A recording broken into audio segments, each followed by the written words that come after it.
नमस्कार मित्रों, मैं अशोक शर्मा। आपका स्वागत है मेरे चैनल पे। दीक्षा के विषय में एक वीडियो है, ज़रूर देखिए। अच्छी लगे तो सब्सक्राइब करें, लाइक करें, शेयर करना चाहें शेयर करें। दोस्तों, अदीक्षित व्यक्ति को साधना का अधिकार नहीं है, ऐसा मैं नहीं कहता, शास्त्र मत कहता है। दीक्षाएं आदिवासी को आदिवासी से, सन्यासी को सन्यासी से, गृहस्थी को गृहस्थी से लेनी चाहिए। इसी तरह से जब दीक्षाएं होती हैं तो फलित होती हैं। अगर कोई गृहस्थ व्यक्ति सन्यासी से दीक्षा लेता है तो वह आगे नहीं बढ़ सकता, ना ही तो वह मंत्र फलित होंगे और ना ही किसी तरह की सक्षमता आएगी। दीक्षा वहीं से लेनी चाहिए जिस तरह का व्यक्तित्व है। बहुत सारे संप्रदायों में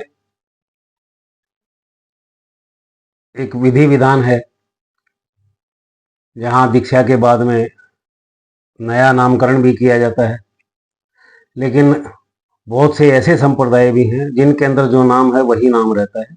जैसे वैष्णव पंथ है, उसमें जो नाम है वही नाम रहेगा, नाम नहीं बदला जाता उसमें। गृहस्थी व्यक्ति के लिए यह सही भी है।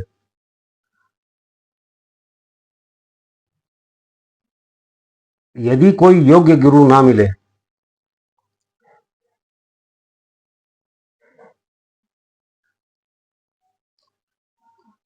कहीं, तो फिर उसके बाद किसी सदाचारी ब्राह्मण को देख करके दीक्षा ले लेनी चाहिए। दीक्षा लेने से पहले यह निश्चित करना जरूरी है कि उस व्यक्ति ने, जिस विषय से संबंधित आप दीक्षा ले रहे हैं, उस व्यक्ति ने अपने इष्ट का कितना पुरस्करण किया हुआ है, वह मंत्रों का जानकार है या नहीं है। क्योंकि जो भी साधक रहता है वह भिन्न भिन्न प्रकार के मंत्रों से संबंधित रहता है। वह चाहे किसी भी देव से संबंधित हो, कुछ ना कुछ जरूर जपता है। क्योंकि साधनाओं का मार्ग ही पंचदेव उपासना है। इष्ट कोई भी हो सकता है, लेकिन उसके अंदर देवताओं की, पांचों देवताओं की पूजा होती है। पंचदेव उपासना इसीलिए कहा जाता है। सूर्य, गणपति, शिव, देवी, विष्णु, ये सभी चीजें होती हैं। फिर उसके साथ साथ मंत्रों के प्रयोग भी होते हैं। तो इसलिए जरूरी है वह जाने कि वह अपने इष्ट से संबंधित कितना है। चाहे कोई भी विषय का हो, कोई भी सदाचारी ब्राह्मण से दीक्षा ली जा सकती है अगर वह उपासक है, साधक है। तो यह समय प्रदूषण का समय है। शास्त्रीय विधान, सदाचार, ये सब चीजें अब लुप्त होती जा रही आहिस्ता आहिस्ता।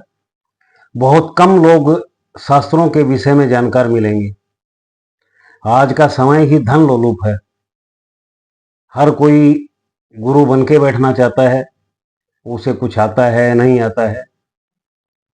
ऐसे भी बहुत देखे हैं जो दो चार सावर मंत्र पुस्तकों से देख लेते हैं, रट्टा लगा लिया और उसी के सारे रहे, भेष बदल लिया और वह भी दीक्षा देते हैं। तो यह दीक्षाएं नहीं। गुरु का अर्थ होता है जो अनेक पुरस्करण अपने इष्ट के किए हो, जिसके अंदर बल हो।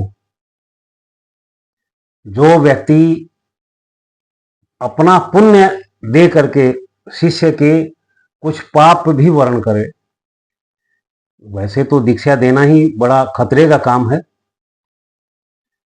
जो व्यक्ति देवताओं के बल रहित रहता है, उस व्यक्ति को दीक्षा नहीं देनी चाहिए। अन्यथा गुरु और शिष्य दोनों ही पतन की तरफ चले जाते हैं। दीक्षा का अधिकार उसी को है जो है किसी भी इष्ट से जुड़ा हो, कोई भी रूप हो सकता है। तो उसका कम से कम पुरस्करण किए हुए हो, अच्छी तरीके से 2 4 5 7 10 पुरस्करण वो किए हुए हो, तभी वह अपना बल प्रदान करके पुण्य में प्रवाहित कर पाएगा। अन्यथा वह पुण्य में प्रवाहित नहीं कर पाएगा। शिष्य को पुण्य में प्रवाहित कर ही नहीं सकता, क्योंकि उसके बताए मंत्र ही काम नहीं करेंगे। मंत्रों की उत्कीलन, कीलन यह सब चीजें रहती हैं। जब तक मंत्र उत्कीलन नहीं होगा, जब खुद स्वयं ने नहीं जपा होगा, उसको यह नहीं पता होगा कि मंत्र में किस शब्द को जोड़ने से उत्कीलन होगा, किसको हटाने से उत्कीलन होगा, तब तक आप उस मार्ग पे जा ही नहीं सकते और वह मंत्र फलित होगा ही नहीं। अब दिखावे वाला व्यक्ति आडंबरकारी बन करके अगर दीक्षा देता है तो गलत है। मैंने बहुत से ऐसे व्यक्ति देखे हैं जो अपने नाम का भी मंत्र बना के देते हैं। बहुत से, अब हम वो कन फुकवा गुरुओं की बात नहीं कर रहे हैं, सार्वजनिक मंत्र प्रसार वालों की भी बात नहीं कर रहे हैं। वह कहीं से कहीं तक कुछ है नहीं। मंत्र का एक विधान होता है, उसी के अंतर्गत दीक्षा दी जाती है, जो दीक्षा का विधान है। जो कनफुकवा और ऐसे ऐसे हैं जो एक कागज के ऊपर लिख करके सार्वजनिक मुंह से बोलना बोल देते हैं, या किसी व्यक्ति के द्वारा वह मंत्र बुलवा देते हैं बहुत सारे इकट्ठे लोगों के लिए, वह सब चीजें, वह सब दीक्षाएं, वह सब मंत्र किसी भी तरीके से कार्य में सक्षम नहीं होते। सक्षमता तब होती है जब गुरु शिष्य को मंत्र दे, उसी का मंत्र उसी तक सीमित हो।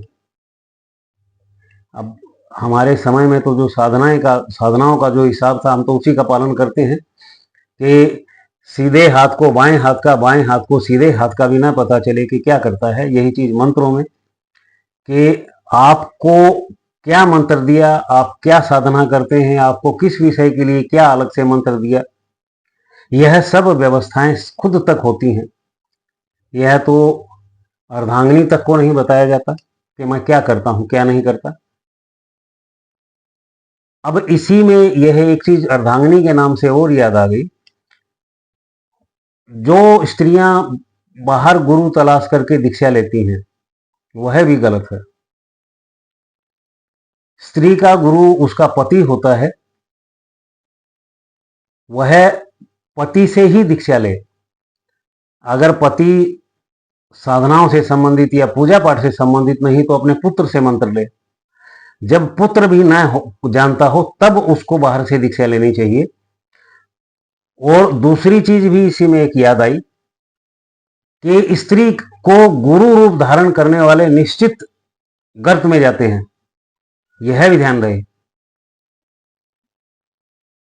गुरु हमेशा पुरुष ही होता है, और गुरु वही होता है जो अनेकानेक पुरुषचरण किए हुए, जिससे उसका बल हो।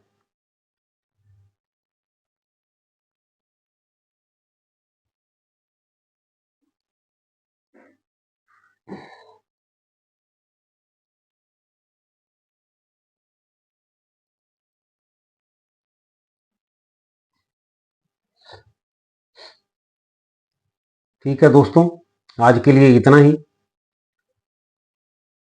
अगर जानकारी अच्छी लगी हो तो सब्सक्राइब करें, लाइक करें, शेयर चाहें शेयर करें। आपका धन्यवाद। वीडियो में बने रहने के लिए धन्यवाद। आपका बहुत बहुत आभार।